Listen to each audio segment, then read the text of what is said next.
end the government shutdown after to the White House, where President Trump is now signing the bill to end the government shutdown after 43 days. $1.5 trillion, which would have really hurt our healthcare businesses and our recipients at levels never seen before. Today, we're sending a clear message that we will never give in to extortion, because that's what it was.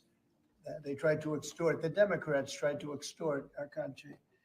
In just a moment, I'll sign a bill exactly like we asked Democrats to send us all along many days ago. This cost the country $1.5 trillion, this little excursion that they took us on. Republicans never wanted a shutdown and voted 15 times for a clean continuation of funding. There's never been a time when one or the other party ever didn't sign a continuation. It's just a continuation, not a big deal. It's a continuation, and we'll talk later. Yet the extremists in the other party insisted on creating the longest government shutdown in American history, and they did it purely for political reasons. I want to thank Speaker Mike Johnson, Senate Majority Leader John Thune, as well as House Majority Leader Steve Scalise, Majority Whip Tom Emmer, and numerous other great Republican leaders and congressmen and senators who are here and frankly spent a long time in Washington getting this thing to go away.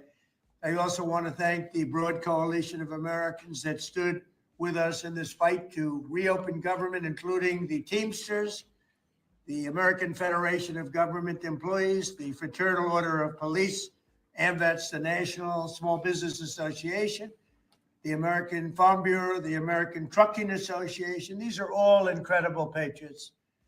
The Airlines for America, the Allied Pilots Association, the National Air Traffic Controllers Association, and many others, unions and non-unions. Over the past 7 weeks, the Democrats' shutdown has inflicted massive harm. They caused 20,000 flights to be canceled or delayed. They departed so many times, so late. People were hurt so badly. Nobody's ever seen anything like this one. This was a no-brainer. This was an easy extension.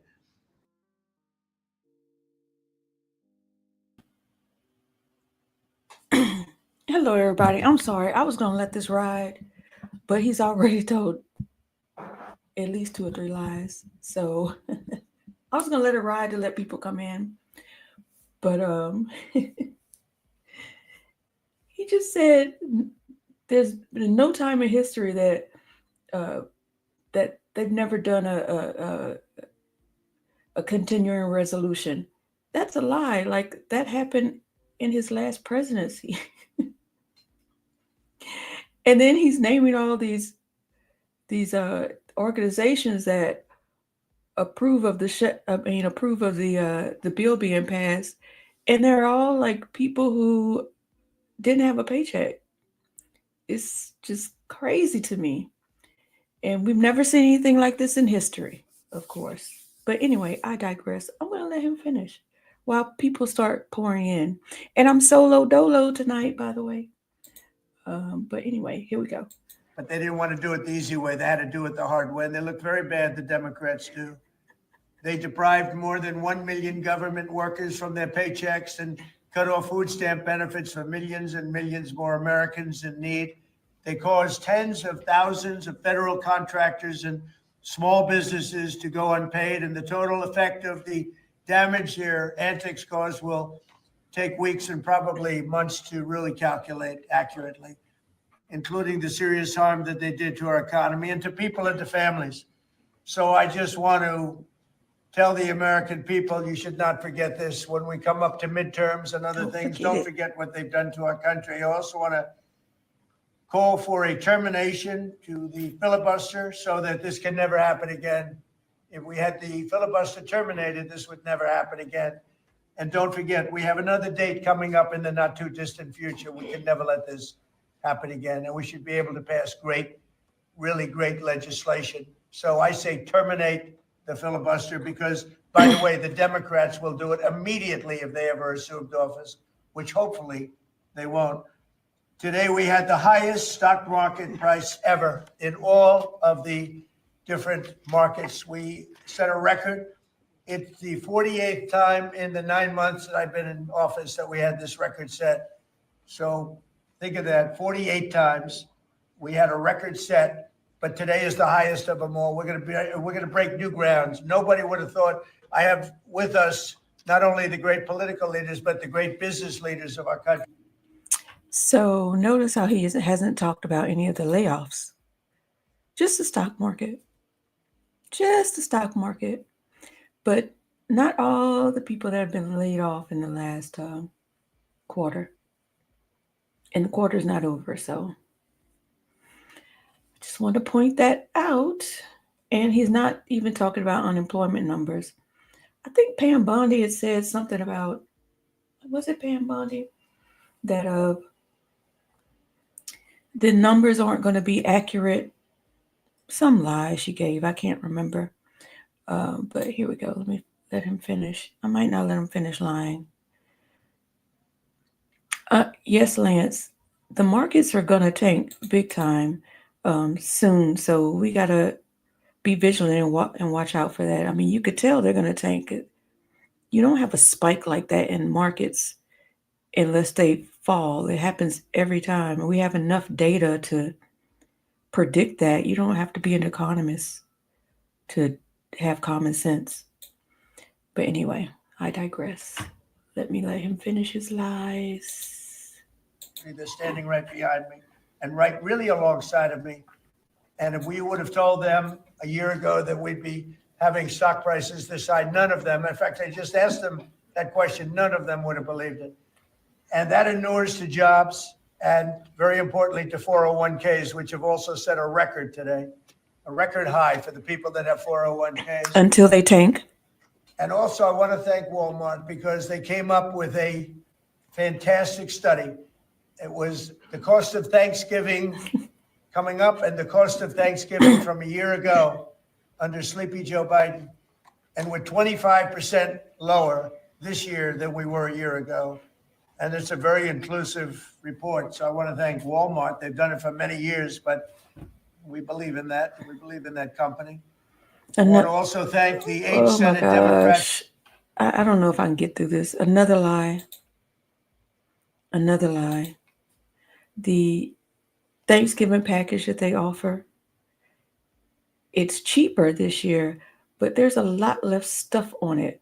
Like the turkeys are smaller. There's less sides to the package, and all the sides that they're offering now are all great value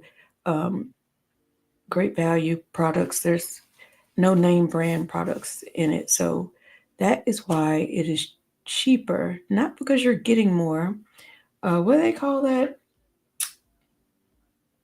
When you see, this is why I need like Michael here. When you not deflation, shrinkflation, where they shrink the packages and raise the prices.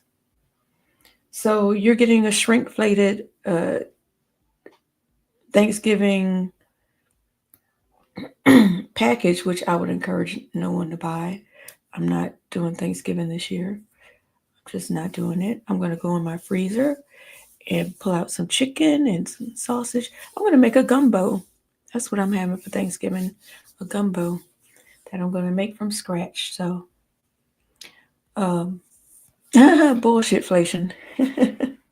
Yeah, that's probably a better word for it. I don't know. We can laugh a little more. I try to not get upset. So let me do this let me try to watch this and laugh instead of get pissed off. Yes, gumbo is, I guess it's somewhat exotic. It's a Louisiana staple.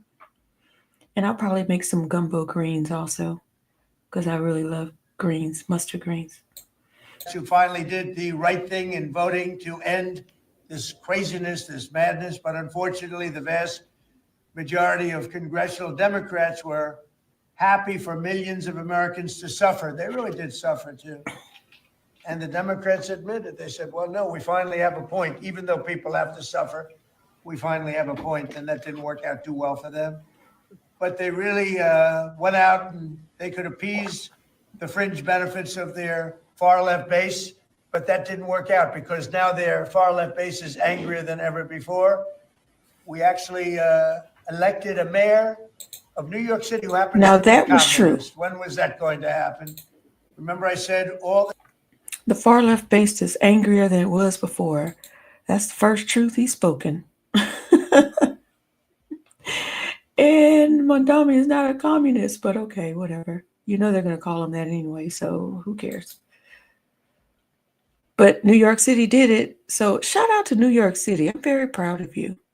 Now, let's see how he delivers, but that's a whole nother show because I'm going to be following him. Of course, I'm going to be following him because I was in New York City for so long. I followed the whole thing. I didn't like the fact that he was on a float with AOC. I think he needs to distance himself from AOC, just like he's trying to distance himself from APEC. That's just my opinion. But we'll see. Anyway, here we go. the time during my campaign, we will never be a socialist country. And that's right. We turned out to have a communist in New York City. And if you look at his views, those are the views of a communist, not a socialist. So this is no way to run a country. I hope we can all agree that the government should never be shut down again, end the filibuster, terminate the filibuster. It'll never happen again. So with my signature, the federal government will now resume normal operations, and my administration and our partners in Congress will continue our work to lower the cost of living, restore public safety, grow our economy, and make America affordable again for all Americans. Again, costs are way down. Energy is way down. Gasoline is at $2.50 a gallon versus $4.70 No, for it's the not. Democrats. And we think we're going to hit pretty close to $2 a gallon. That's like a really massive tax cut. It's the equivalent of that. And speaking of tax cuts, our great, big, beautiful bill is giving everybody in our economy, middle income workers, low income, everybody, the biggest tax cut in the history of our country. And it's no tax on tips, no tax on Social Security, and very importantly, no tax on overtime. You work overtime, there's no tax. That's among the things that add up to the biggest tax cut in history. And one other thing, you hear about. Oh my gosh. That lie is like the most egregious one. And it's not one to laugh at either. I'm trying to laugh, but I can't laugh at that lie. It's just too big of a lie. And I think I'm done with him. Are you guys done with him? You want to finish listening? It's 4 more minutes. Just fine. I won't stop it anymore. Fine. Rich people with deductions. Well, when you buy your car and you borrow money, you're allowed to now deduct the interest on that loan. So you can take that interest deduction and what you can take is that interest payment and deduct it for income tax purposes. That's a tremendous tax cut right there. But it all includes fixing the healthcare system that Democrats broke with the disaster known as Obamacare. Obamacare was a disaster from day one. It's done nothing but go up. And if you remember President Barack Hussein Obama, when he came up with this crazy idea, he said, everything's going to be great. Rates are going to go down. Payments are going to go down. Everything's going to go down. It went the exact opposite with the biggest increase of healthcare in any country. It's a disaster. And I'm okay. I gotta say something. I just have to, because he was being pressed about his plan. I wasn't even thinking to pull all this up. And the word salad that came out of his mouth was basically, we're gonna take it away from the insurance companies to have to pay. We're gonna give health savings. So HSA was introduced with Obamacare, right? Or ACA. We're gonna give healthcare savings, and instead of paying the insurance companies, we're gonna pay you personally, and then you could pay, and we're gonna call it Trump Care. So I'm like, wait. So it's basically HSAs, and instead of the insurance paying like their portion and us paying the difference, you're going to give us the money so we could pay directly, but it'll be more expensive, and then you're going to put your name on it. Like, what? That's not a plan. That's a word salad. So yeah, maybe he speaks more to it. It's almost over. Calling today for insurance companies not to be paid, but for the money, Oh, this he talks massive about it amount here. of money to be paid directly to the people of our country so that they can buy their own health care, which will be far better and far less expensive than the disaster known as Obamacare. And I've had, I think, great support. I've even had Democrat support. So we want the money that would be going to the insurance company, which is hundreds of billions of dollars. You know, their stock prices have gone up by 1,000% in many cases, 1,000% over a short period of time, because our country stupidly pays them so much money with this Obamacare scandal. So I want the money to go directly to you, the people. And you go out and you'll buy your own health insurance and you'll negotiate different plans and you'll get much better insurance and you will be an entrepreneur for yourself. So I'm always willing to work with anyone, including the other party. We'll work on something having to do with healthcare. We can do a lot better. We can do great. So much money is involved, and we're willing to pay so much money to the people. So we're going to pay a lot of money to the people. They're going to go out and buy their own healthcare, and we're going to forget this Obamacare madness. So with all of that, I just want to tell you the country has never been in better shape. Now, the part that he's not mentioning here is this supposed to be a health savings account? Okay, so you're supposed to. So he didn't explain it this way when he was in an interview. So here he's saying instead of paying that, I don't even understand what he's saying right here. Like, we're going to give you all the money, and then you go out and buy your own insurance plan. Okay, well that means you're still dealing with insurance companies that you have to fight to make sure you don't get dropped for pre-existing conditions. And, you know, it's just word salad. It's just babble. It's not a plan. And it's not even the plan that he discussed with the reporter. So he doesn't know what he's talking about. He's just like trying to put together the process, but he doesn't know the process. So it's extremely evident with what he's saying right here. Yeah, I just gotta love it. Here we go. We went through this Let's let him sign this short-term bullshit. disaster with the Democrats because they thought it would be good politically. And it's an honor now to sign this incredible bill and get our country working again. Thank you very much.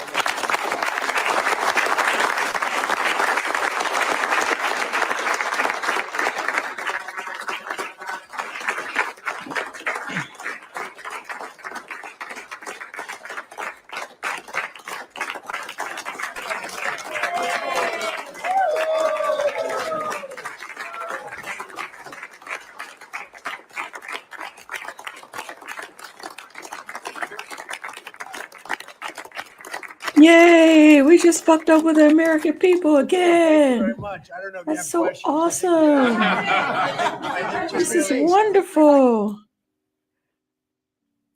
I just can't. Oh, there's more. There's more babble.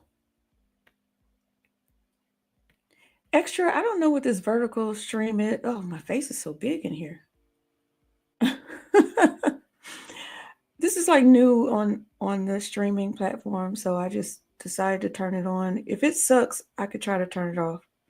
I don't know. He has more to say. He has more babbling, so let's let him do his thing. He's going to talk about how great and wonderful he is, I'm sure. Country that's in great shape. As you know, we have now it's over $18 trillion invested in our country by other people and countries. That's a record. There's never been a country that had so much. And That money's going into also building new auto plants, new AI plants, new everything. We've never had a time like this. Thank you very much, everybody. I appreciate it. Thank you. Oh, he's taking questions? Thank you very much. No. It's a great Is he day. taking questions? Well done, Mr. No. They're like, get the fuck out. Oh my gosh. What's the new auto industry? I'll have to look that up because I don't think Hyundai is staying. Now the data centers, there's gonna be plenty of those. And they're telling us, Meta is telling us they're gonna have so many jobs with these data centers. Yeah, sure. All right, guys. Good to see you. I'm riding solo dolo today, so it might take me a little longer to do things. But I'm here. Michael had to he was kind enough to switch a shift with someone who needed this day off. So he's always doing some kind of aid in some kind of way. So good for him. Jacqueline Lance. Hi, Black Life. Black Life should be in here helping me. But no. I got it. You can chill. Driving me Macy, sorry. Extra Blood. Sean, Lance, and whoever I have missed or whoever's in the background just chilling, watching. Hello to everyone. Oh, Jacqueline, of course, Jacqueline. I'm glad that you are here. We are going to be talking about the government shutdown. Now, look, I'm not an expert on this, but I know this is confusing to a lot of people. Like they don't understand why the government keeps shutting down or what happens specifically with this shutdown. So I try to go through some information and pull some stuff out so I can try to explain as much of it to you as I understand. And so if you have some understandings or some information that you want to throw in there, that's what the chat is for. Oh, I'm related to you, Sean. Okay.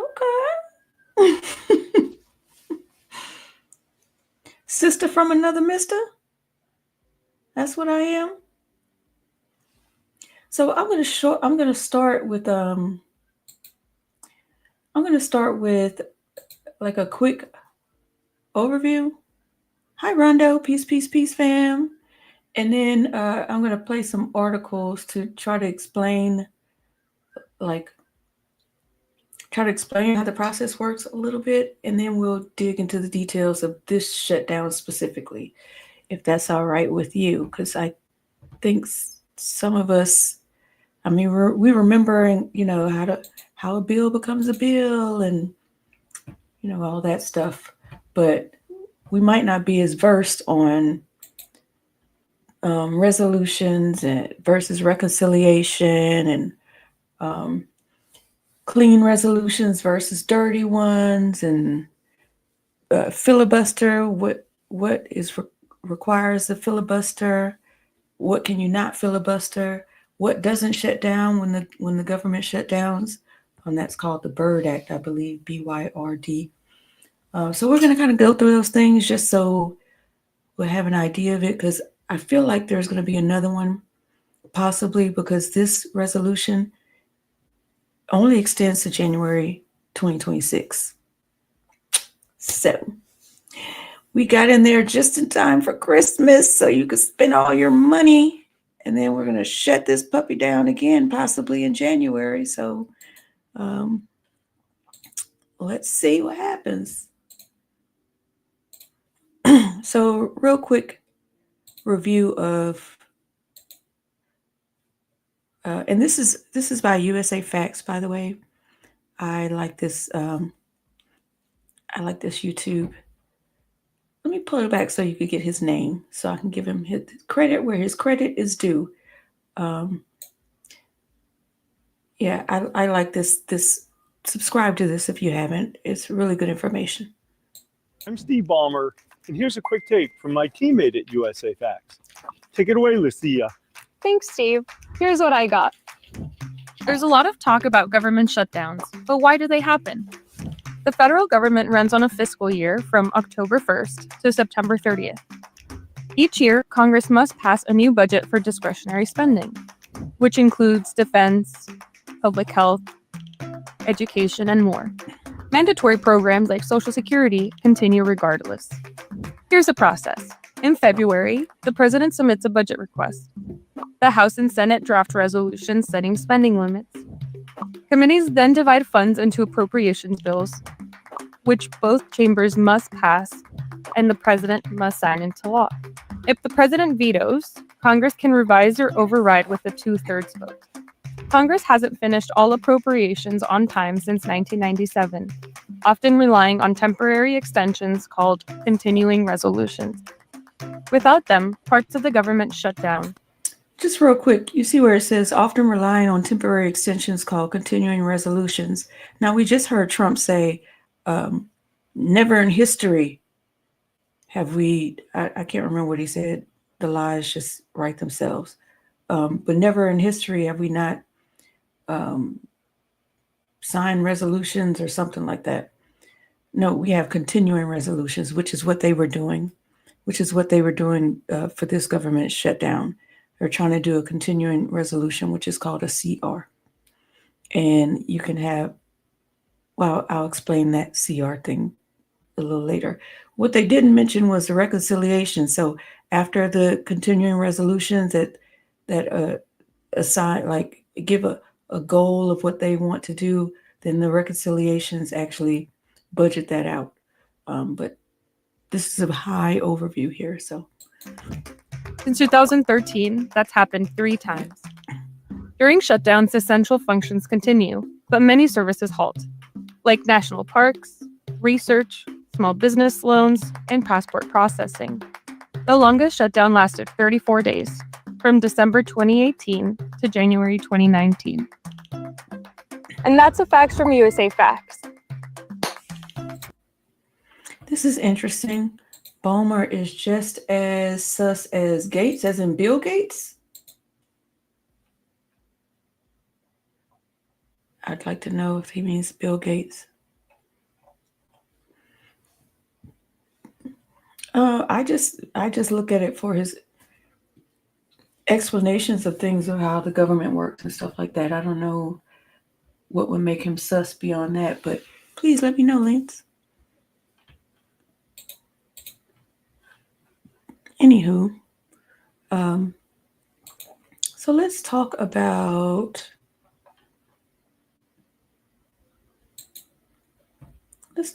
budget resolutions versus reconciliation. I just assume some people don't know about this because, like, Jacqueline's in the UK, and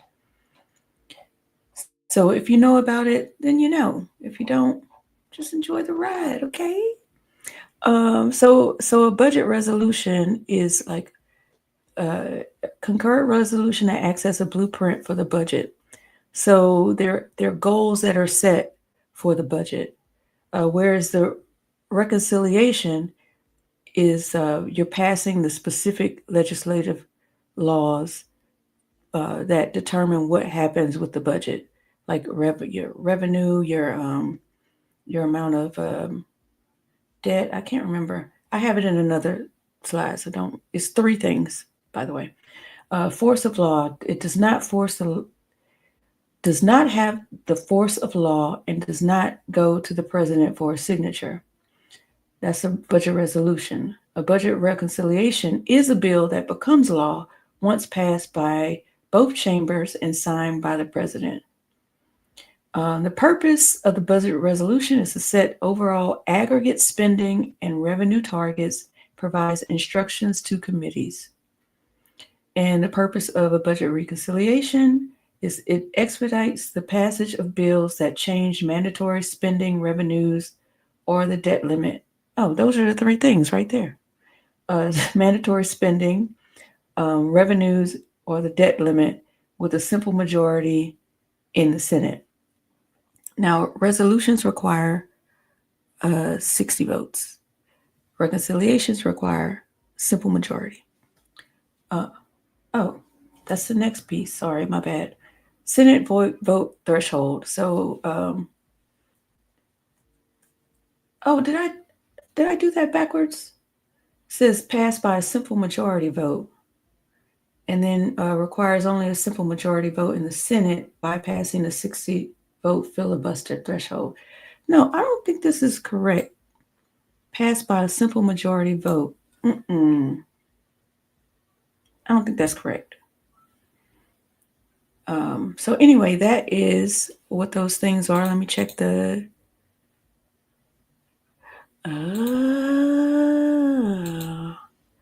He used to be the CEO of Microsoft.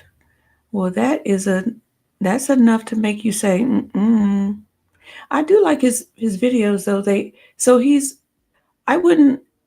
Would I compare him to a Bill Gates then I'm saying for the videos that he does do. If you watch USA Facts, I would probably, I messed that up. How do I would probably compare him more to is his name Robert Reich, the economist Robert Reich then? Because Robert Reich he's like a liberal shield too, but he does a very good job of explaining how stuff works. So I don't know. I'd love to get your thought on that. But thank you for the info. Now this is the next one. Is this big enough?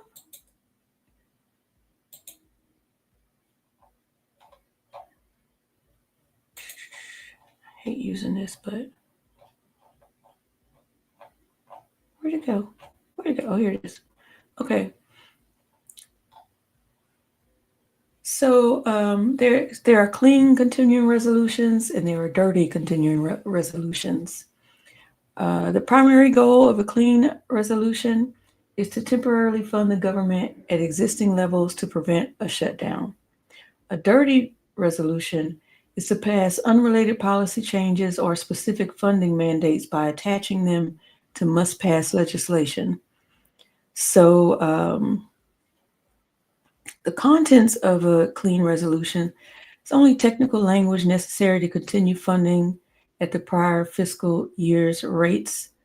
And then the dirty one would include policy riders or significant, often controversial funding adjustments, provisions, things like that.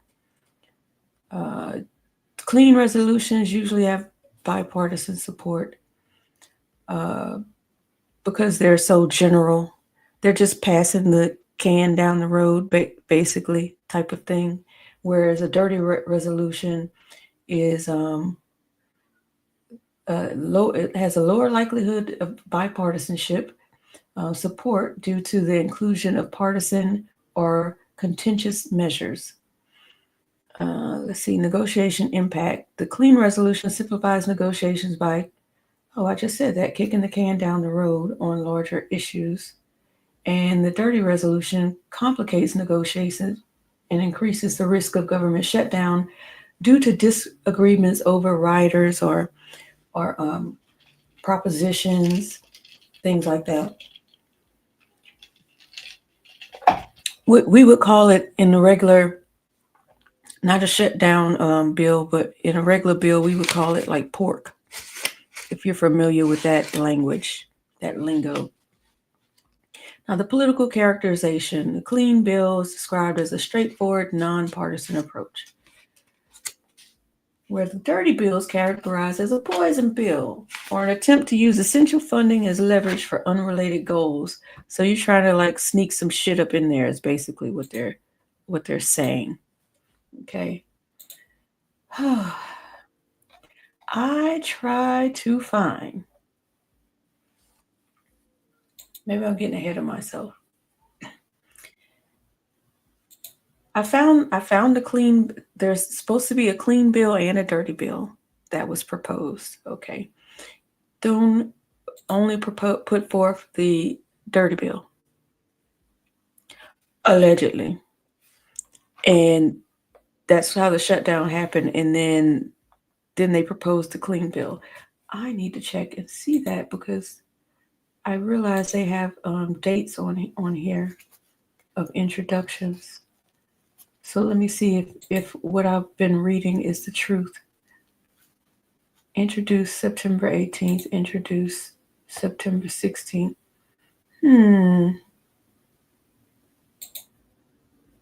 Just go down this rabbit hole with me and see. Let's see where it goes. So I have to stop. Hi, old man Parker. How you doing? How you doing? Now, I'd like to go back a little further. Before I start talking about these clean bills and dirty bills, maybe I should go back a little further because he talked about the big, beautiful bill and the tax cuts and stuff. So maybe I should mention that. Maybe I should do that later. I'll just do this first. Let's just go down this rabbit hole, and then we'll talk about the big, beautiful bill. Yeah, let's do that.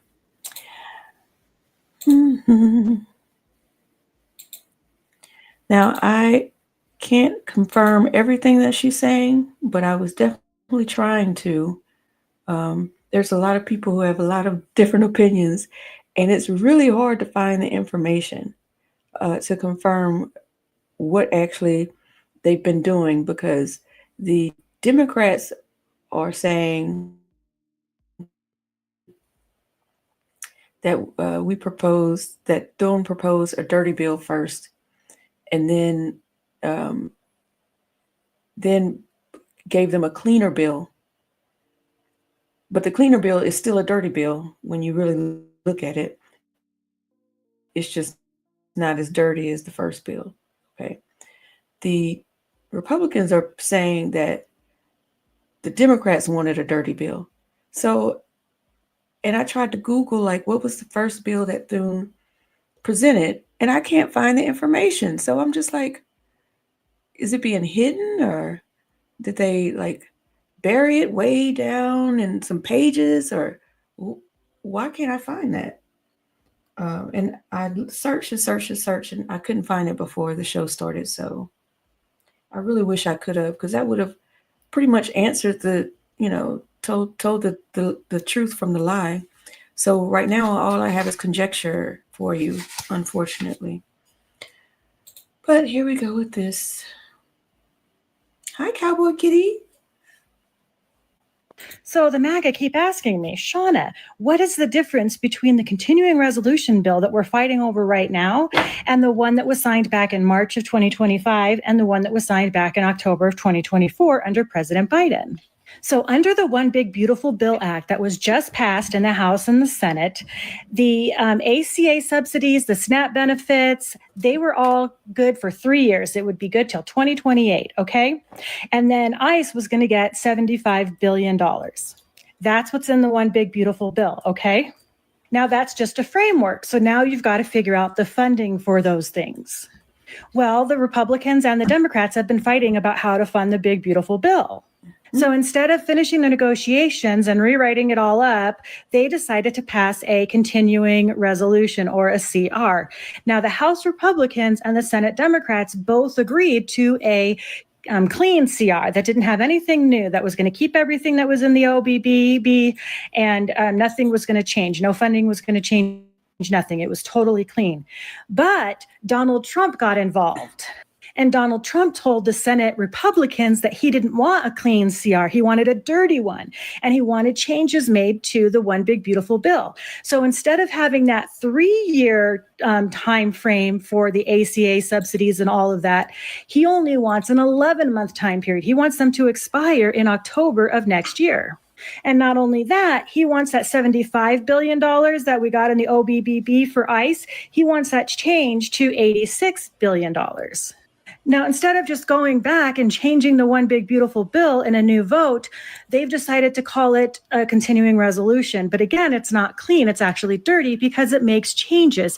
The clean CR that the House passed and that the Senate Democrats said that they would agree to has not been put up for a vote in the Senate. Just the Senate bill that makes all those changes has been put up for a vote. So the MAGA keep asking me, Shauna, what is the difference between the continuing resolution bill that we're fighting over right now and the one that was signed back in March of 2025 and the one that was signed back in October of 2024? Sorry, she started over. Okay. So we're going to kind of talk about the difference between the clean bill and the dirty bill. And the wording is just so crazy that it's really hard to follow it, especially inside the bill. And I'll show you that. We'll look at the bill, Jacqueline. So here we go. Let me share this one.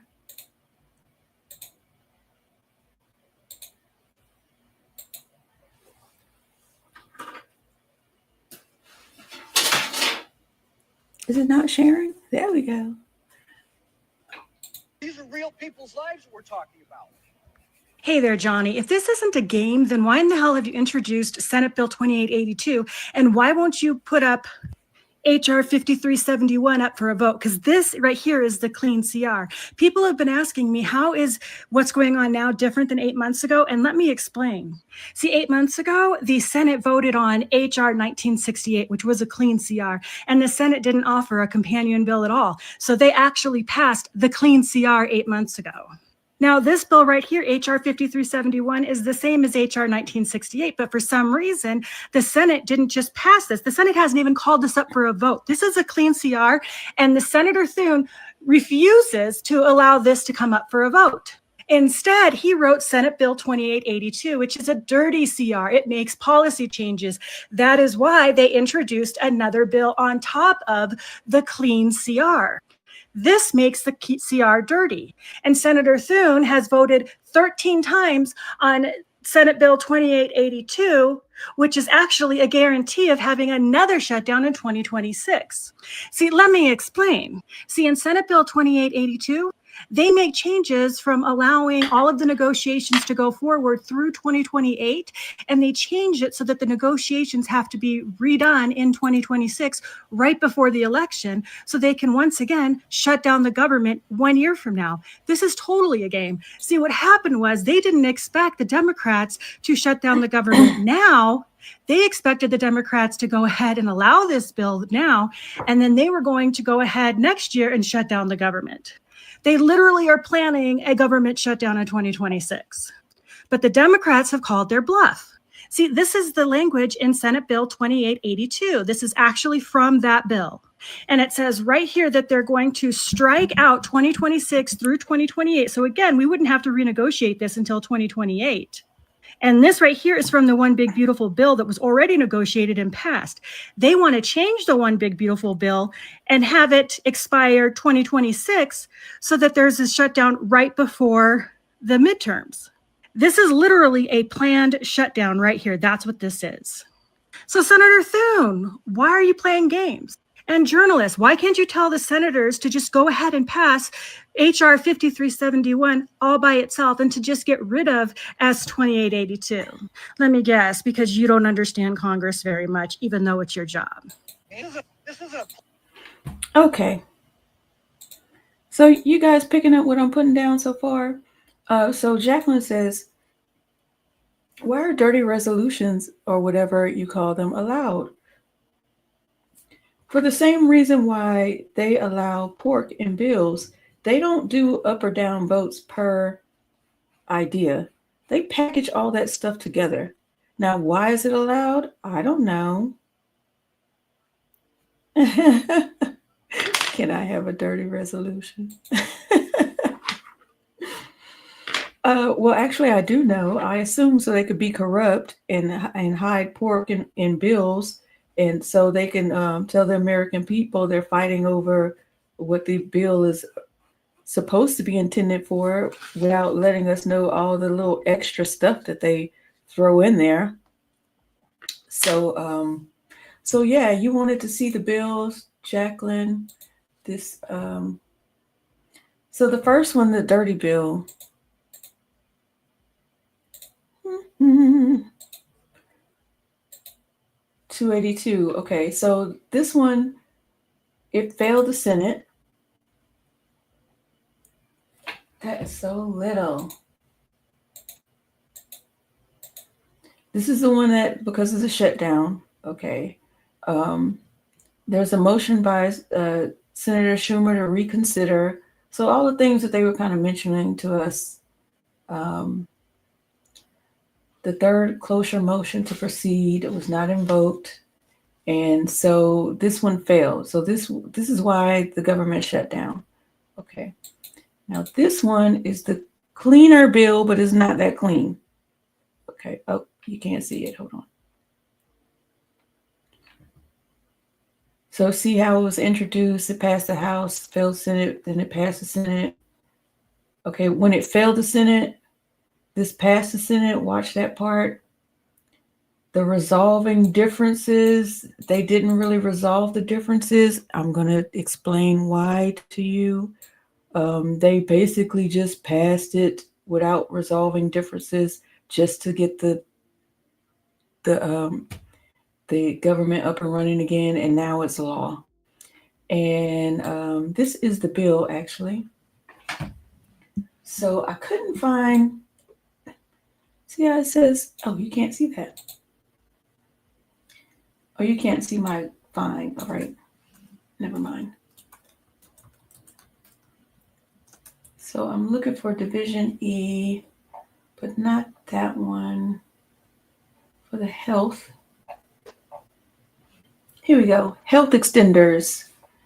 So as you can see, if you look throughout the whole thing, all of these funds are extended only until January 30th. So we're going to have an issue again in January 30th. Like, see, all of this stuff is just extended January 30th. All of it. As far as our health, the Division E is concerned, which is our public health and safety division. Okay. So we're basically only kicking the can down the road again until January. So you guys make sure you go buy your those Christmas gifts since you got your paychecks again. Go ahead and have a good Christmas, because man, in January they're really gonna mess over you again. After you've spent that money, though, you got to spend the money first. You got to spend the money first. This is what I wanted to show you, how he was mentioning all of those. So here's a press release from appropriations.house.gov. Okay, October 28, 20. Oh, you can't see this. Look at this. There we go. And it's kind of small. All right.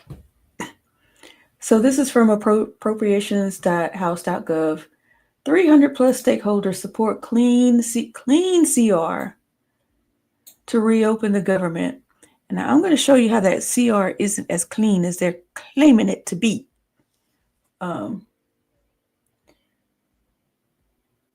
So it was a bipartisan majorities in both chambers of Congress have voted in support of a clean, nonpartisan CR to reopen the government. That's not true. And I'll show you how. But I just wanted to show you all the people that are in support. They're all people who, the agriculture industry, they're looking for subsidies.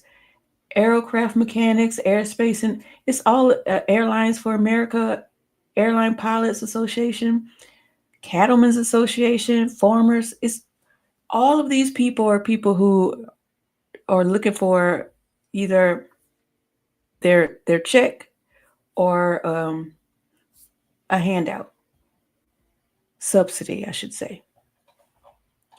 So I'm not surprised that they framed it like this in the headlines, that they're supporting a clean CR to reopen, and look at all these stakeholders who are on our side.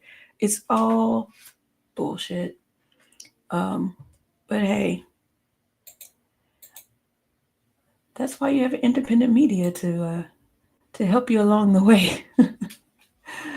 All right, so I'm going to talk about one. I'm going to let this lady speak about one appropriations act that was added to the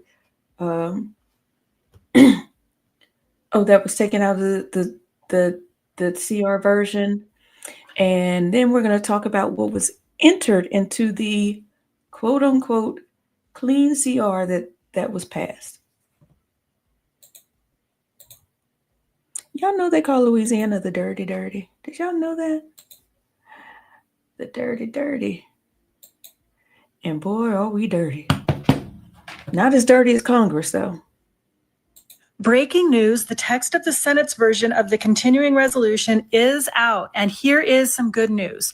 It goes through January 30th of 2026, so we won't have to revisit any of this until then. Sorry, I misspoke. Sorry. Let me let her finish again. I thought she meant something was coming out of the bill, but she's explaining what's in it. So I apologize. I forgot. Text of the Senate's version of the continuing resolution is out, and here is some good news. It goes through January 30th of 2026, so we won't have to revisit any of this until then. So happy holidays. Also, all of those federal employees that Donald Trump fired under his so-called reduction in force orders, they would all get their jobs back with back pay. Furloughed and state employees would also receive the pay that they missed during the shutdown. So these are big wins for the Democrats. But here's the big loss for the Democrats. There's no written promise that Congress will vote on the Affordable Care Act subsidies in either chamber, not in the Senate, not in the House. It's nowhere in this bill. Nope. It's just a verbal deal, a handshake, if you will, trust us from Republican leadership. And that's why Democrats and voters on the left are furious. Because premiums have already gone up 300 to 400% for millions of people. And now there's no guarantee that a single vote will ever happen to fix it. Now, if the Senate passes this bill tonight, that doesn't mean that the shutdown ends automatically. It still has to go to the House, where Speaker Mike Johnson has to decide. Well, we know they already passed it, so we'll leave that part alone. Before I go into some of the things that were added into this bill that are making people furious, let's just have a little fun first. Might as well laugh a little bit. We'll laugh a little bit. Okay.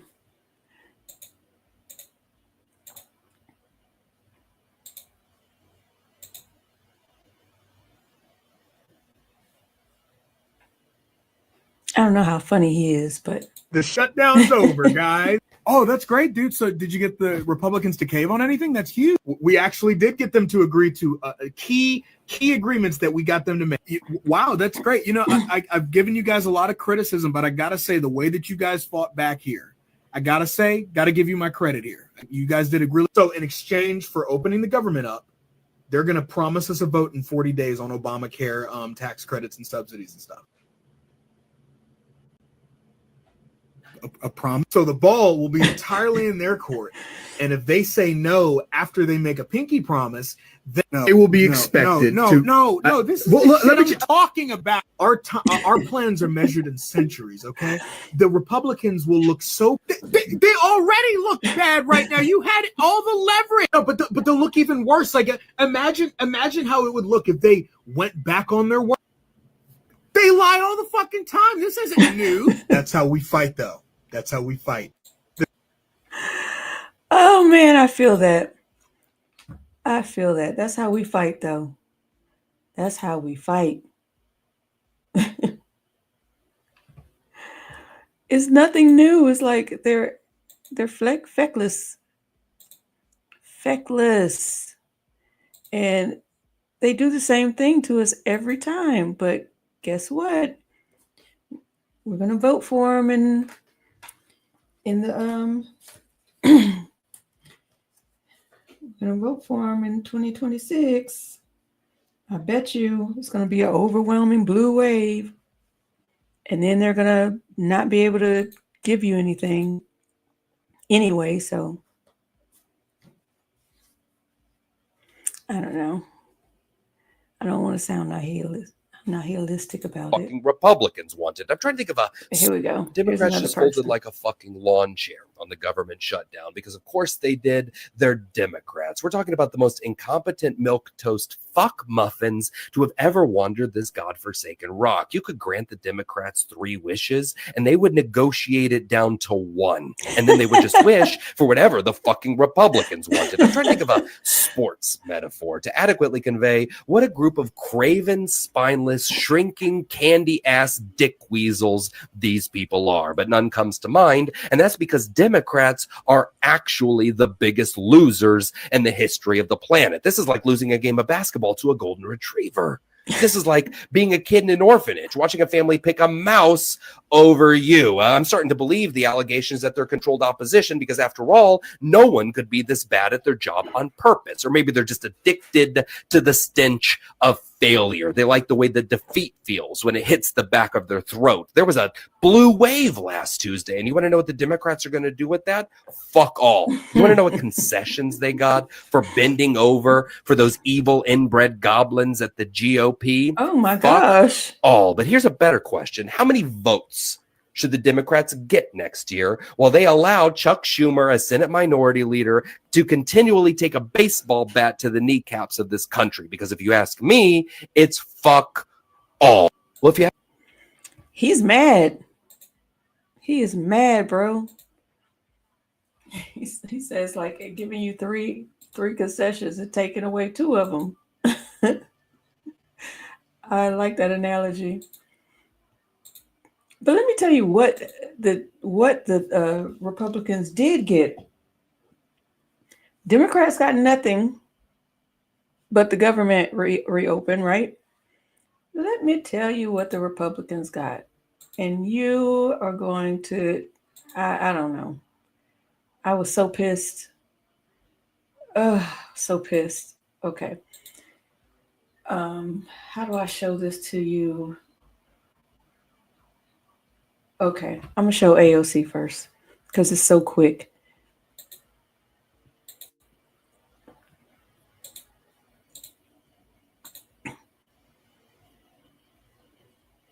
Because it's so quick. Okay. Protected and extended throughout 2026. It is unconscionable that what we are debating right now is legislation that will give 8 members of the United States Senate over $1 million apiece. And we are robbing people of their food assistance and of their health care to pay for it. How is this even on the floor? How can we, as members of Congress, Republican or Democrat, vote to enrich ourselves by stealing from the American people? That is what this legislation does. In fact, Senator Graham just went before the press earlier today saying he was going to seek well over $1 million from the American people from this. We cannot support it and we cannot stand for it. Thank you. Now, I don't know if you guys know what she's talking about. I'm going to try to explain it like I'm 5 because I understand it like I'm 25. She is talking about appropriation that they added to this clean CR at the last minute that allows the senators, whoever it's not just 8 senators. Don't listen to her. That allows anyone who was sued by the DOJ during the January 6th commission. It allows them to sue it automatically gives them like money as if like they sued the government, and it goes straight into their personal bank accounts. So from taxpayer dollars straight into their banks. That's like the 5-year-old version of it. But I'm going to let them speak on it themselves. This is 2 Republican House of Representative speakers that are on the committee.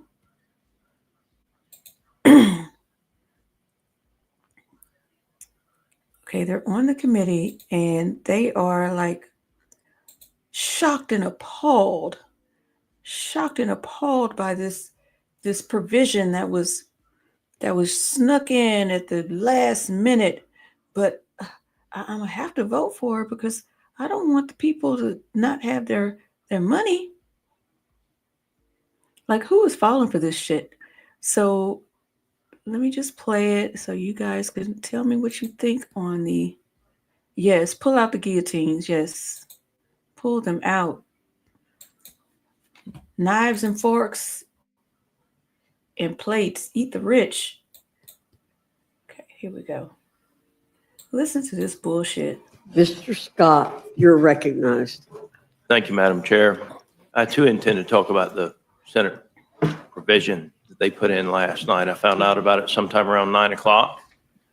And I'll just be honest with you, Mr. Cole, I represent a lot of people that work for the federal government, Robins Air Force Base, Moody Air Force Base, USDA, I could go down the list.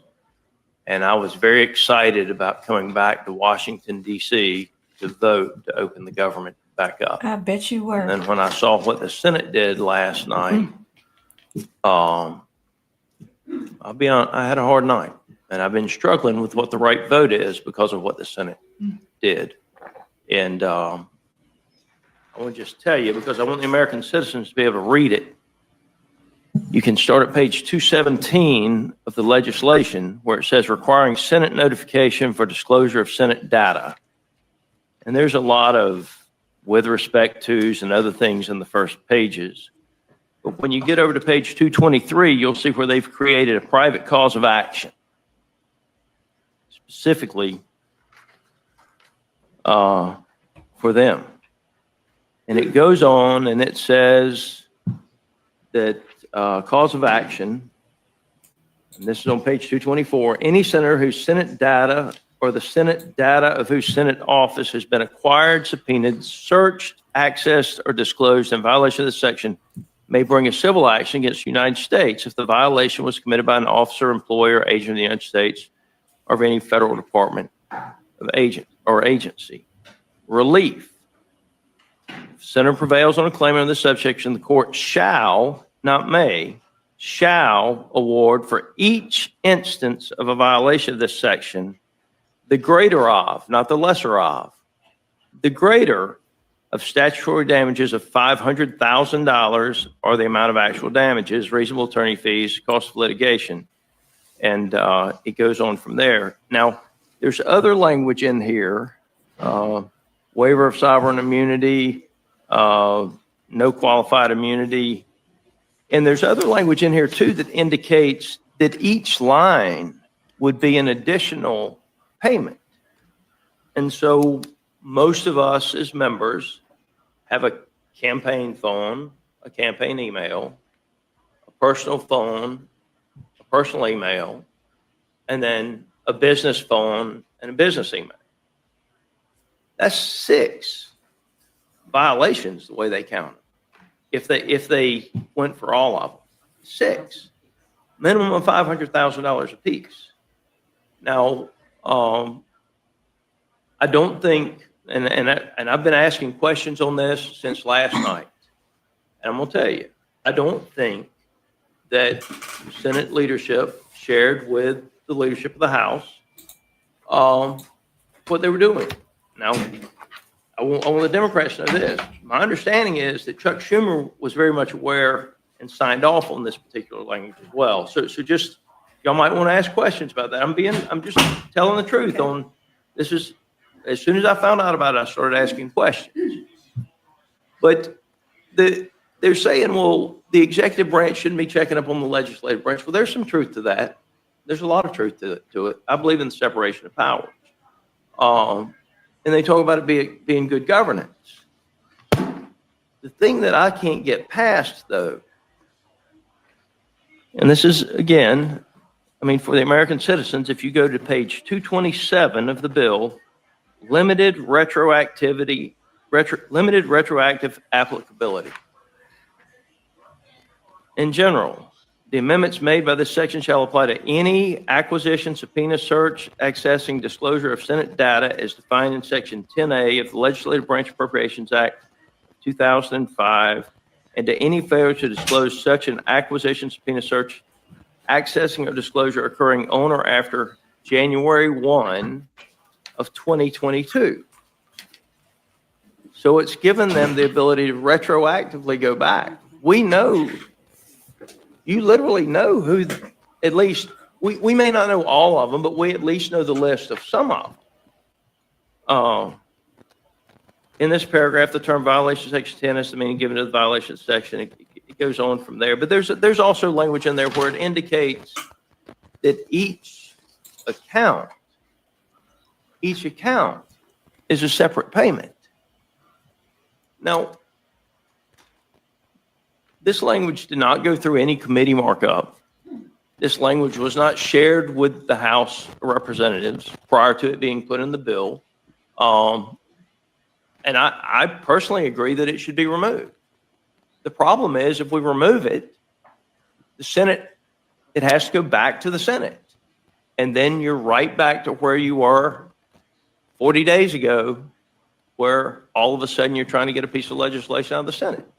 And so, I mean, I've struggled. I want you to know that, Mr. Cole. I want the American citizen. I've struggled with. He wants the American citizens to know that he struggled. Oh, I've struggled. I struggle with this.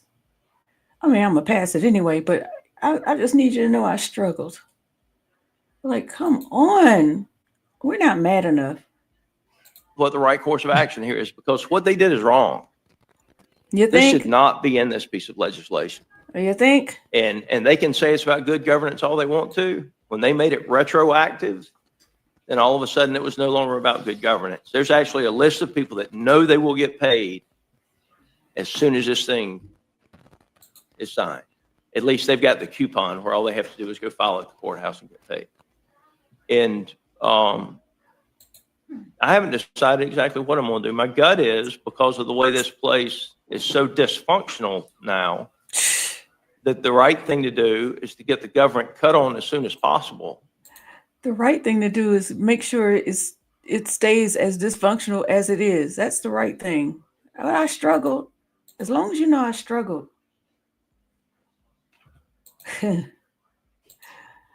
Oh my gosh. And make sure that the American citizens are watching what those senators do and hold them to account for what they did. And at the same time, the House put legislation out that actually reverses what the Senate has done.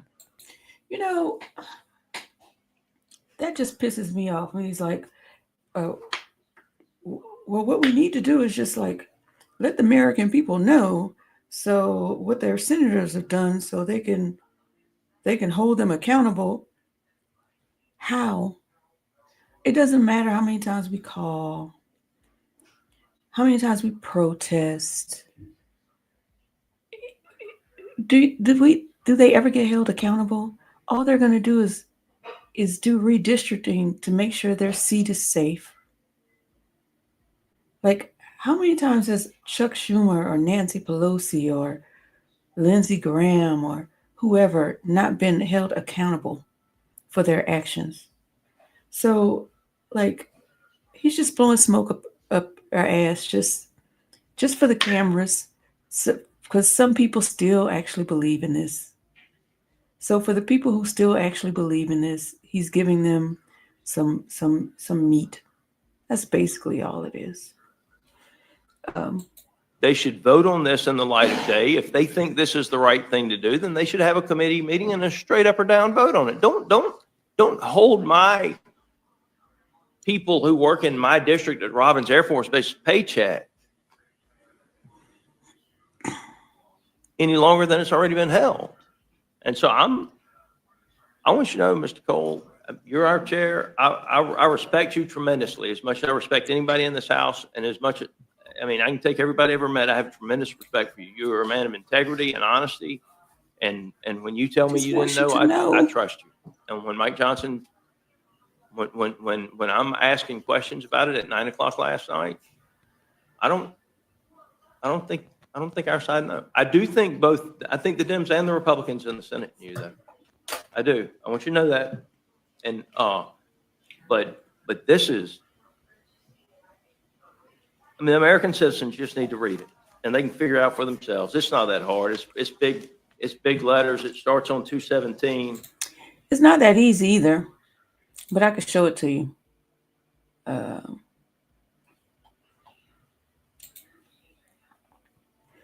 Here it is, the cause of action. Any senator whose Senate data or the Senate data of whose Senate office has been acquired, subpoenaed, searched, assessed, or disclosed in violation of this section may bring a civil action against the United States if the violation was committed by an officer, employee, or agent of the United States or any federal department agency. And it goes on and on and on down here. And so your taxpayer dollars will be funding that, because who are they suing? So yeah. Yeah, that's he says he's blaming it on Senate Democrats and Republicans. Just so you know, he's blaming it on Senate Democrats and Republicans. And I don't even know if you want to hear this other dude. He's saying the same BS. His name is Representative Roy. Let's see. Let me just go ahead and play him. Representative Roy. He's just so distraught, Representative Roy.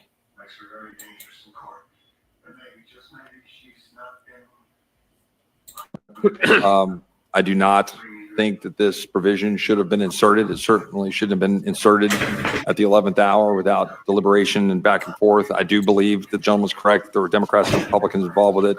But I think there's going to be a lot of people, if they look and understand this, are going to see it as self-serving, self-dealing kind of stuff. And I don't think that's right. And I understand, I think some of the motivations were to try to target a DOJ that I think was fairly obviously abusing its authority and targeting United States senators, separation of powers concerns, all the things. We can debate all that.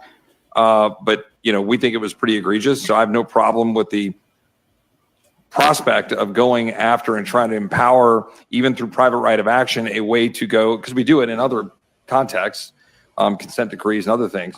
But the retroactive, potential to have dollars going to United States senators when we've got American citizens, whether it was J6ers, whether it was people from the FACE Act, whether it was others that have also had the full force of the federal government through the Department of Justice targeting and coming down on them. And they're going to see, but you can slide in a provision in here for United States senators. Like, it is beside my comprehension that this got put in the bill. And it's why people have such a low opinion of this town. But I am torn also, the gentleman from Georgia, because we need to fund the government and we need to get this passed.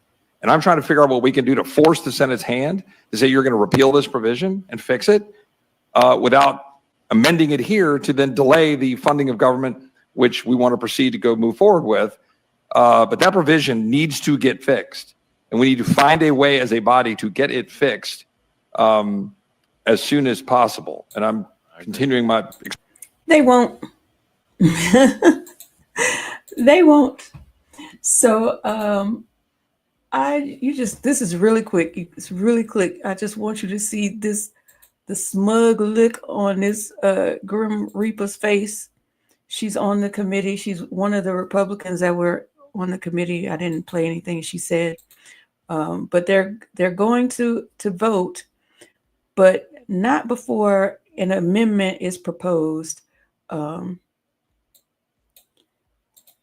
I can't remember her name, but she'll say it. I have an amendment to the move, which strikes section 213. Her name is Teresa Teresa Fernandez. So she's amending to strike this proposition. I have an amendment to the move, which strikes Section 213 of Division C, which allows senators who were legally subpoenaed Hi, during the Indy. January 6th criminal conspiracy investigation to get millions of dollars deposited into their bank accounts at taxpayer expense. This amendment is slightly different because you agree with us on this policy position. Yeah, of We course have they heard do. several of you speak to the fact that you think that this Senate provision is wrong. We have called it corruption. We do not think it is proper that American taxpayers should be sending millions of dollars into individual senators' bank accounts. And those 8 senators that we named earlier are not the only senators which may receive these funds. That is the minimum. This money can continue to flow. We have heard you say that you don't have the power to do anything about this because you want to fund the government, because you want to keep it open. If you would have been here earlier, you would have heard the panels discuss the fact that this could be fast-tracked. We could get this done, but it only gets done if the House exercises its power. And your power is your vote. Your constituents sent you here to vote, not to make a speech, not to say, I think it's wrong, and to tweet something and then vote the opposite. The only way this gets changed is if you vote to change it.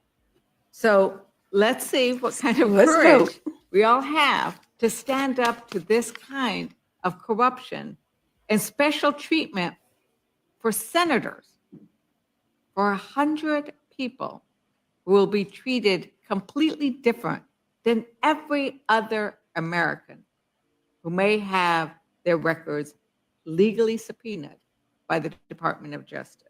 Hearing none, the question's on the amendment. All those in favor signify by saying aye. Aye. Those opposed say no. No. The clerk will report the total. 4 yeas, 8 nays. The noes have it. The amendment's not agreed to. So every single Republican voted no. But they sure sounded, like they were very concerned. Oh, I'm just so torn. I don't know what to do. They should have made their lip quiver.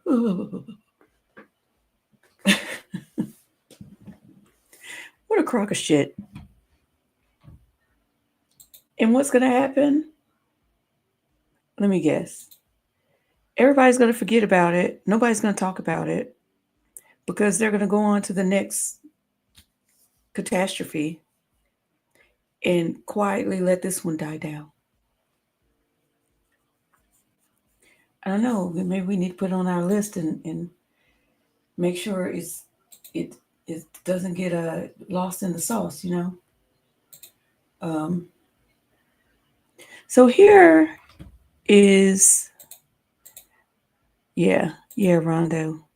They don't, it's all political theater. They really don't.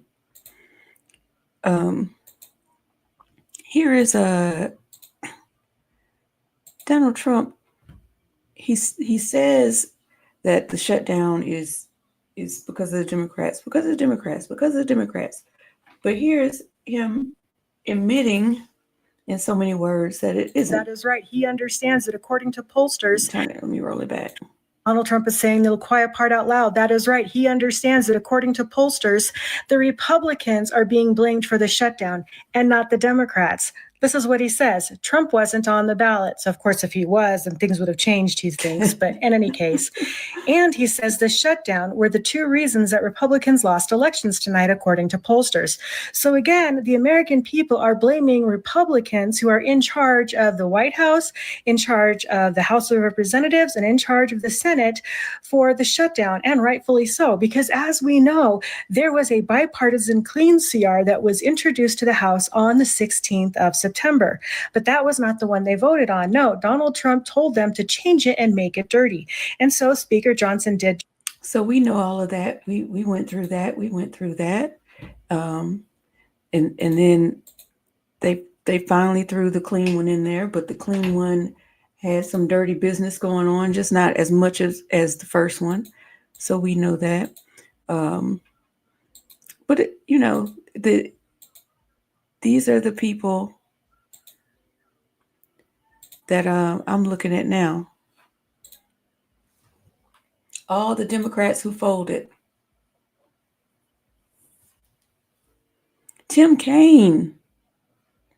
You had voted, you were running for vice president of the United States, for goodness sake. If anybody would have a spine, it would be you. I understand Fetterman. Everybody understands Fetterman. But yeah, these are the people.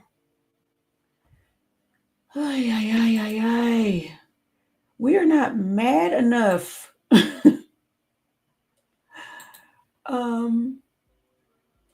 This is how mad I want us to be. This is how mad I want us to be.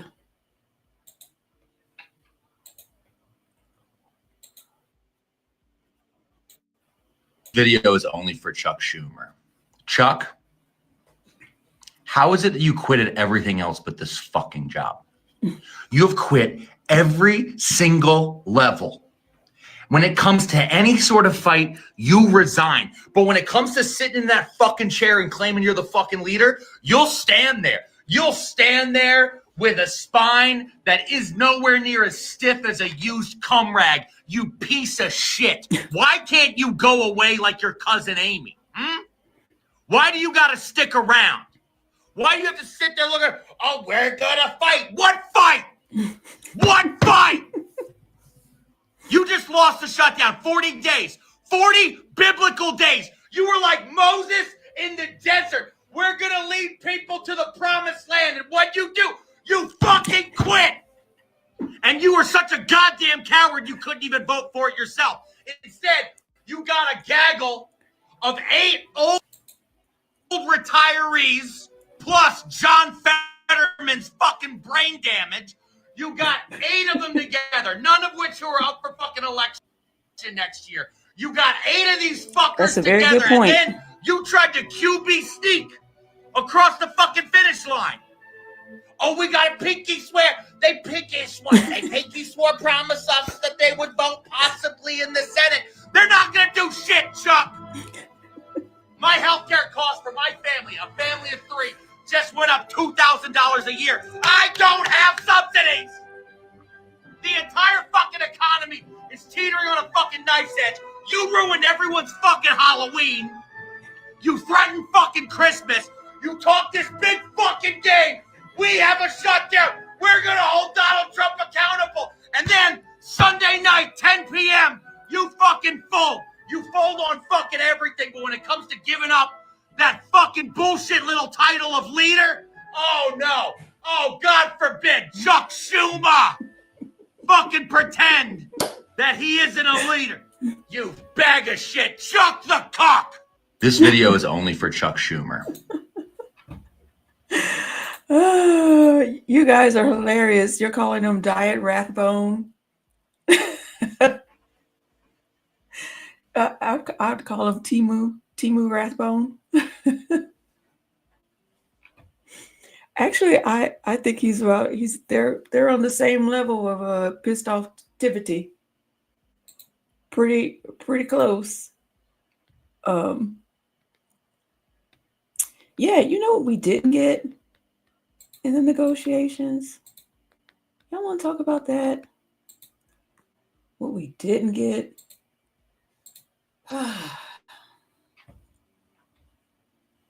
What they wouldn't even consider.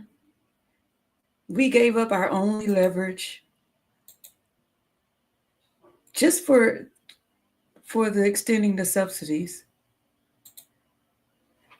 The things they told us no, they wouldn't even consider, and we still move forward on a damn pinky swear. Now, the first one I was able to confirm before the show started. The second one, I was looking it up and I couldn't find it. So this is allegedly, but I know the first one is accurate of the things that we could not get. Okay. Play, girl, play. Oh, I got to start it over. Here we go. So do you remember that $40 billion that Donald Trump said he's going to send to Argentina to bail out their government? Well, the Democrats proposed an amendment that $40 billion actually go towards lowering the healthcare cost of Americans and those ACA tax credits that the Republicans are refusing to continue. The Republicans voted against that $40 billion going to their own citizens and still want to send it to Argentina. How about that $350 million ballroom that Donald Trump keeps saying that is self-funded and from donors? Well, the Democrats said, hey, can we put in writing that the citizens of the United States will never be taxed for this $350 million ballroom? Like they won't be on the hook for it? Republicans voted against that too. If it was donor funded and self-funded, why wouldn't they be okay putting in writing that the citizens of the United States would never have to pay that back? Oh, and we also finally found out what the Republicans are wanting to negotiate with healthcare. They said in order to negotiate on the healthcare pricing front, we need to make sure that we limit abortion even more. So they're trading women's health for affordable healthcare.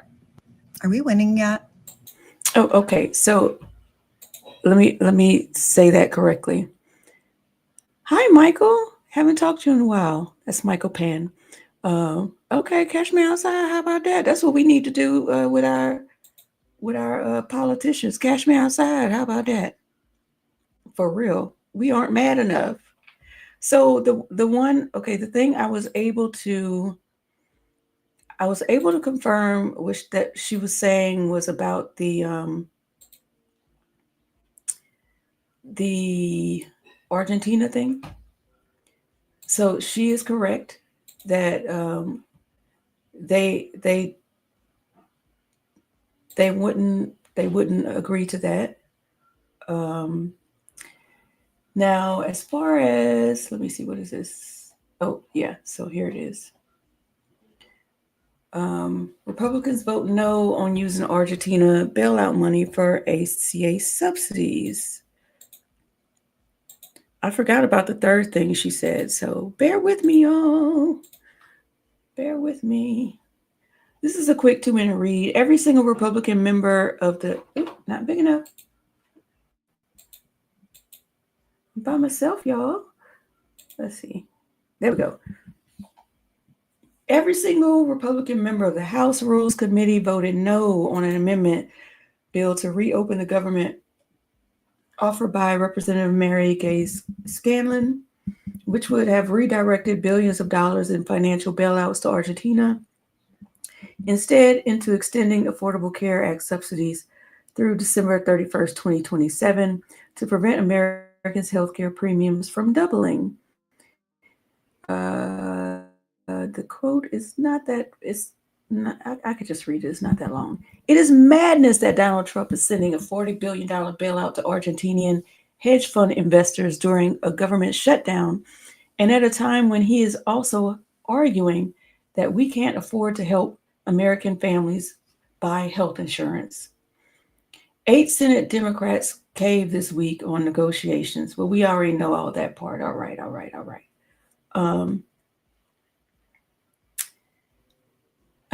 I want to show this to you. I just thought about this.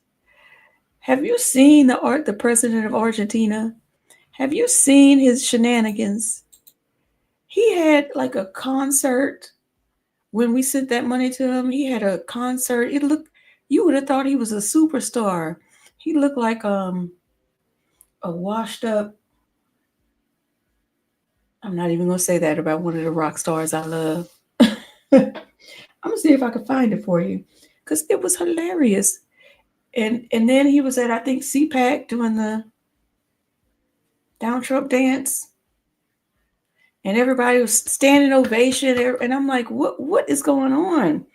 Everybody's saying, well, not everybody, but because there's extradition to Argentina. There's no extradition, so they need somewhere to flee. Can't they go to Israel? I have too much on Argentina. I could try to YouTube it. So I just confirmed that one. And then there's and then the negotiations for, I couldn't confirm the one about the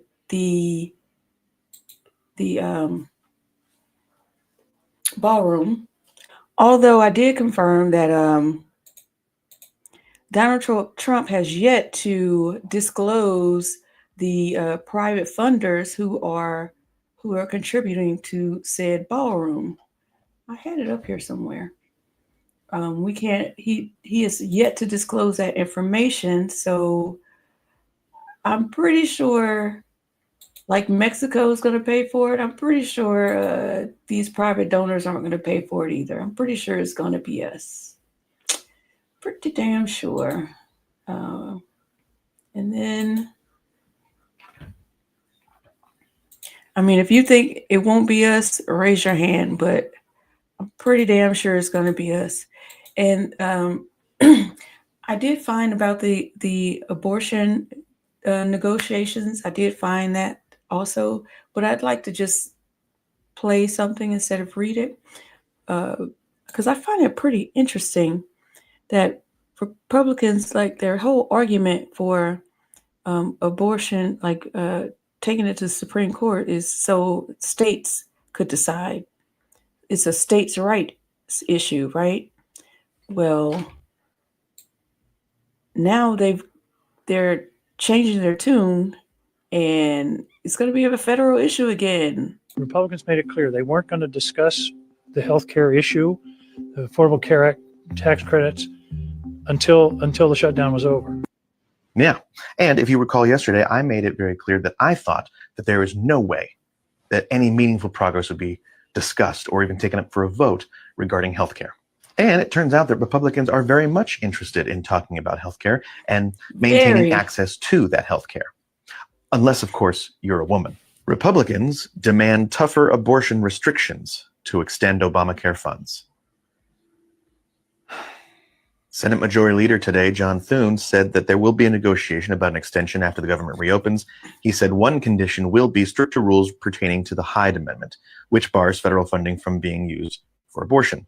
The article goes on to say, to satisfy Democratic demands to comply with the Hyde Amendment when Obamacare passed in 2010, the law does not allow federal funds to cover abortions. Some states allow people insured under Obamacare to access abortion coverage using state or other funding. And Republicans would like to change that. What happened to states' rights, Republicans? If a state wants to use state funds for a woman's reproductive health care, why is that any of the federal government's business? To say nothing of the fact that reproductive health care is health care. Reproductive rights are women's rights. And this is just one of the conditions that we know of that Republicans are demanding before they even sit down at the table to negotiate extending the ACA subsidies, which if they don't, some ACA enrollees will see their monthly payments go up by thousands of dollars potentially, anywhere from 114 to 128%. So we'll extend some healthcare, not all of it. We're not extending any of that healthcare for those women. Now, of course, the Democrats are already saying that that's a non-starter. They're not going to negotiate on that, which, good, you shouldn't. But to that, the Republicans will sit back in their chairs and say, oh, well, then good deal then. That means we don't have to negotiate on the ACA subsidies. That's the point. That's the point. They don't want to do that. They don't want to extend them. So to recap, if you are a woman, if you are a hungry person, if you are a poor person, if you are a person of color, Republicans don't care about you. Well, it didn't look like the Democrats care that much either. I mean, the way they try to frame this as if it's strictly Republicans, why did the Democrats fold if you cared about us? Why'd you fold?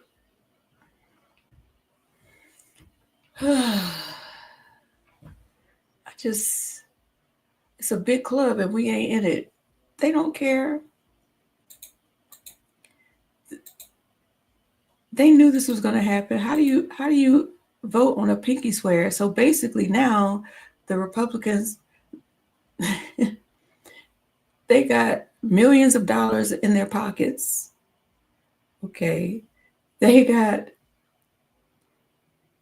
another shutdown coming where they didn't compromise on what the shutdown was for in the first place. They got the big, like, what? They got the big, beautiful bill. They got the Argentina money. Tell me what we got. I'm trying to figure out what do we get.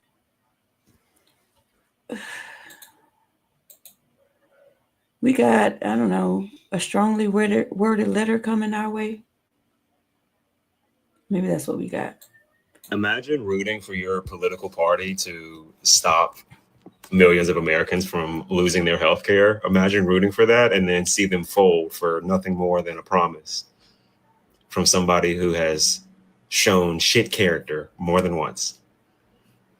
John Thune's promise is what's necessary for the extension of the Affordable Care Act. The promise of a one man, the promise of a MAGA man, the promise of a Trump supporter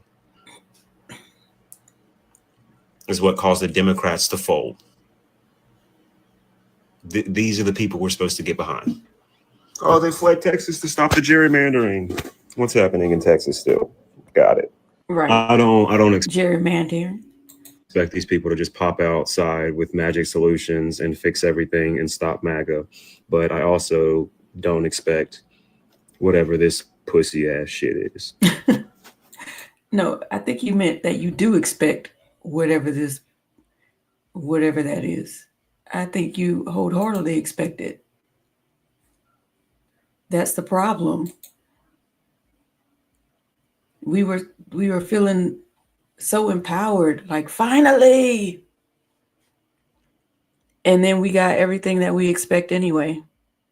That's the problem. Michael says Democrats have sided with Republicans on non-permanently extending the ACA tax subsidies. Yes, yes. I mean, we got a pinky swear.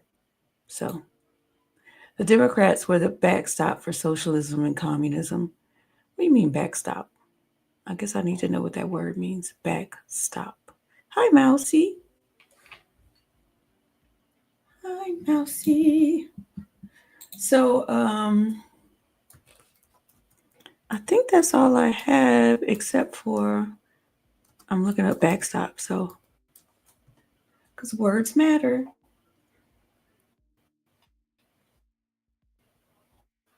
A person or thing placed at the rear of or behind something as a barrier. Oh, that makes sense.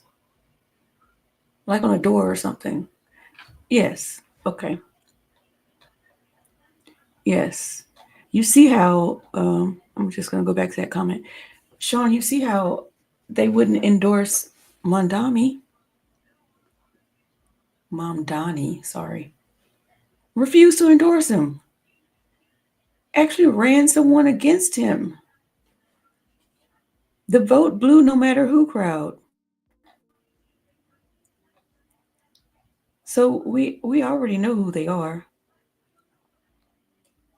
And yes, I don't think we're getting those Epstein files. I just don't think we're getting them. Yeah, I just don't think so. But I'm going to keep talking about them. I'm going to keep talking about them. And speaking of the Epstein files, then, that's a good segue. Because the farmers are still looking. They're still looking. Okay. They still want what they want, too. So here's a hot take from a farmer about the negotiations in the Epstein files. Johnson is refusing to commit to a vote on the subsidies like we knew he would this is where the discharge petition for the Epstein files is going to come in. Yeah, just like I told you. So he's going to say, if you want to commit to that, how about we don't release the Epstein files? That's what he's going to say. What are the Democrats going to do? What are they going to pick? Are they going to have the fight? Are they going to fight it out? What do you think? What do you think they should do? Should they move forward with the discharge petition? Should they have this fight in the public? Should they forego the Affordable Care Act? I don't know what they should do. They shouldn't be in this position, but that's what they chose to do. But I'm telling you right now, this Epstein file discharge petition is going to play a huge role in this. That's the only way Mike Johnson will commit to ensuring people can still get health insurance, is if we just allow Donald Trump and the Republicans to cover up whatever Epstein did. That's what we're facing. Yeah. Let me know what you think. Thanks. So Mike Johnson. I think the Democrats are probably okay with that too, because they're on the list as well. No ice? Oh, thank you. Thank you. I think the Democrats will be fine with that because they're on the list as well. They just have to look like they're trying to fight for it, right? So maybe the shutdown, like this whole time during the shutdown, they were trying to figure out what to do. How can we get what we want and protect the PEDs? I don't know if I can say the PDF files and ourselves, so we can maintain this power because they have too much on us. So I don't know. Yes, Mousy, right.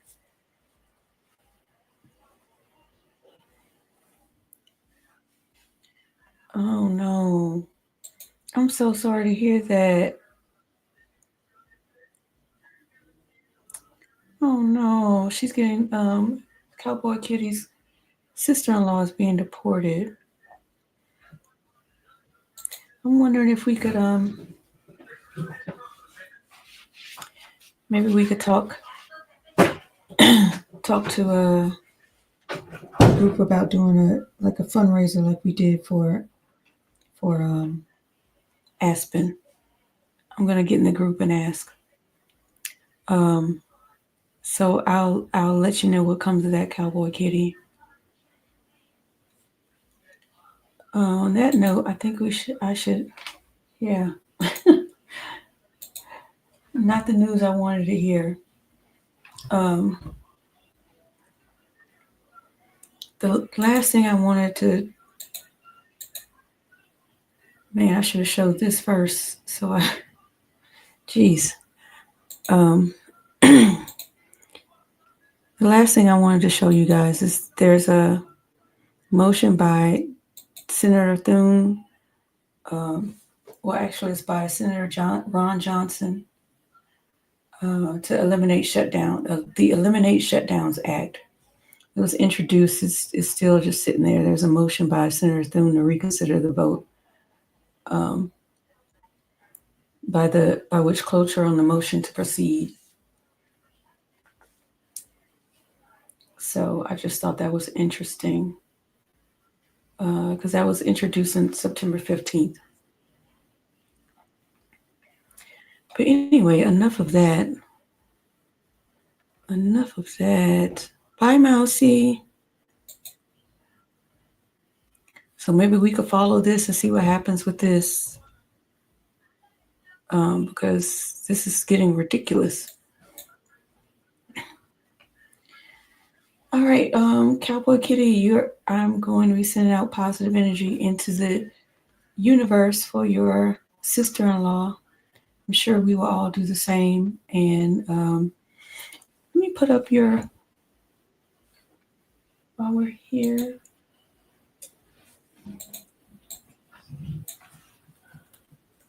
Give me a second, everybody.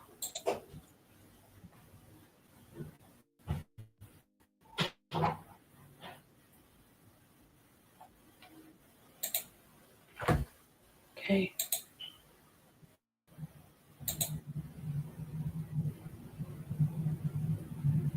If you have it to give, if you have it to give, I'm sure they will greatly appreciate it. And if you don't, you can share.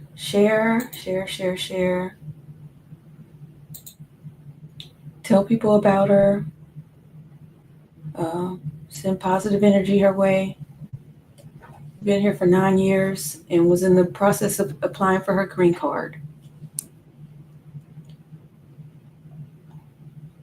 And they're how long? I wonder how long does she have on appeal? Maybe you can update this GoFundMe, and update the goal and stuff like that. So when I show it to the group, they'll have the latest info, Cowboy Kitty, if you don't mind doing that. All right. So with that being said, I wish her the best, and we're going to keep checking on the information and see what we could do to help, for sure. Did I say like, share, and subscribe today? Not once. I need to work on that. I hope that you got some good information out of what I put together for you, because I know it's very convoluted and taxing. Trying to understand what they're doing, how they're getting away with the things that they're getting away with, all these laws and rules and stuff like that. Like how we didn't even know that we had a parliament until the parliament said we couldn't do something that should have been done for the American people. So we had to look that up. Like, what the hell is a parliament? Is this Great Britain? What? Oh, good, Sean. I'm glad. So I'm gonna say my goodbyes to everyone, but I want you guys to I want to show you visually, because I'm a visual person, just give you an idea of what they are doing to us. Democrats and Republicans alike. Even though Democrats do give crumbs at the table, yes, they do, but they also thoroughly benefit from how the Republicans are just bending us over with no Vaseline. So it's the, what do you call a backstop? It's just a backstop, a ratchet effect. So yeah, I'm gonna end with that. Let me set it up for you.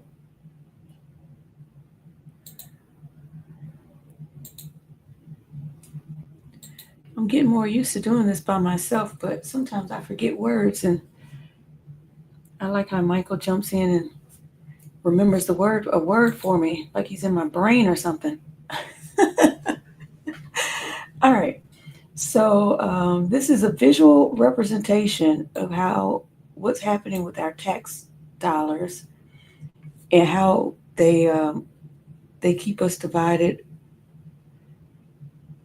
fussing over frivolous things that really don't help us progress as a nation.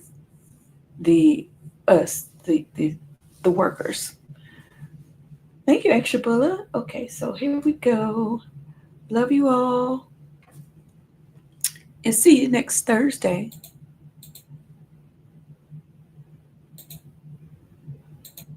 This is $500 billion. And to give you some type of reference, this is the White House. You've seen it many times. Imagine the White House full of $20 bills from corner to corner, first floor and second floor. That would be $500 billion. To give you another perspective, you're sitting at a football field, end zone to end zone, sideline to sideline, 2 stories tall, $20 bills, $500 billion. And that's what we're going to use for today's example. In 2018, the richest people in this nation, and there's about 500 of them approximately, held $3.1 trillion. 3.1 trillion, 6 White Houses full of $20 bills for 500 people. You fast forward to 2024, those same people now have $5.6 trillion. That is an 80% increase in their wealth. Did those tax cuts increase your wealth by 80%? This goes way beyond party. This is not a Democrat and Republican thing. This is a problem. This is what the Greeks warned about. The Greeks warned about oligarchies, which is a government of the few. We are giving up all of our control to a very limited amount of people. And why is that such a scary thing? Because those 2 blue cups right there, that is all of the money it requires to purchase everything in the United States military, 1.1 trillion. That's all the aircraft carriers. It's all of the helicopters, all of the tanks, all of the jets, everything. Do you think it's in our best interest to have people that could purchase the U.S. military multiple times over? We've got to get on the same page. Okay, there is a correction here, you guys. So that's for all of the stuff we have in this year, but I forgot how, because I read up on it, and he acknowledged that that's a correction, so that visually you can kind of get an idea, but that one, the blue cups, is not quite accurate, just so you know. And I can't remember what the correction is, but he also acknowledged the correction. I think it was everything that we have in stock amounts to those 2 cups that we have in stock currently, or something like that. But that doesn't include like their budget. So just wanted to put that out there. Okay. We have to. If you think about it, the only way to rip off the United States, because you cannot launder trillions of dollars, you have to manipulate the tax code. They're clearly doing it. And we got to stop doing their dirty work. Trickle-down economics does not work. It's right there in front of you. They're hoarding the money. You know, when you go to the grocery store or Home Depot, you're checking yourself out. You're completely aware that there are robots being used on assembly lines. You know that they're investigating in AI. This is a massive problem. And for people that keep saying, I'm tired, I don't care about the tax cuts anymore, so I just don't care. It worked on you then. All of the gaslighting and all of the propaganda, they got you right where you want you. And it's so easy for me to see. Once you see it, you can't unsee it. This week, these tennis cans represent everybody in the NCAA. 630,000 people in the NCAA. And we had to legislate this week. We had to have an executive order that read like a tabloid protecting women in sports, whatever it was. This is the amount of people we're talking about. That, ladies and gentlemen, is what gaslighting is. This is a decoy. I do not know how to be more specific to you. Doge, tax cuts, you can't see either one of them. They want us arguing. They didn't stand up for someone this week during the State of the Union. We got tariffs in the morning. We don't have them in the afternoon. This is a weapon of mass distraction. They don't care. I don't even know what happens sometimes. Sometimes there's missing children. Sometimes they're not. We got to worry about woke. We got to worry about CRT. We got to worry about DEI. Thank God we can say Merry Christmas. They have worn you down. And the reality is, we got to stop this. If we don't stop this, there's no turning back. And a very few amount of people will control all of the wealth in this country. They can buy their own nuclear weapons. They can buy their own military. Why would our soldiers work for the U.S. military when they can afford to pay 5 times more? Yeah, I need you to get back on the same page. I need you to realize that it's always been about taxes from the beginning, and prove me wrong. Math does not lie. And in my classroom, cups and cans talk and bullshit walks. Enough with the excuses. We got to stop this. I hope you learned something. I care. I'm just like you. Let's get on the same page, and remember, I'm always rooting for you. just had one quick question, because they keep telling us the big beautiful bill made the tax cuts permanent.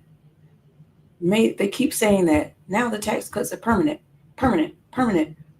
Who said that? Like, how is they're just trying to put that in our head, so we just feel like they're permanent, and when we're helpless to reverse them? Like, what would make them permanent? Why can't you repeal tax cuts? And I haven't been able to find anything on that yet. I'm going to keep looking, though. I'm definitely going to keep looking, because they're gaslighting us about the tax cuts.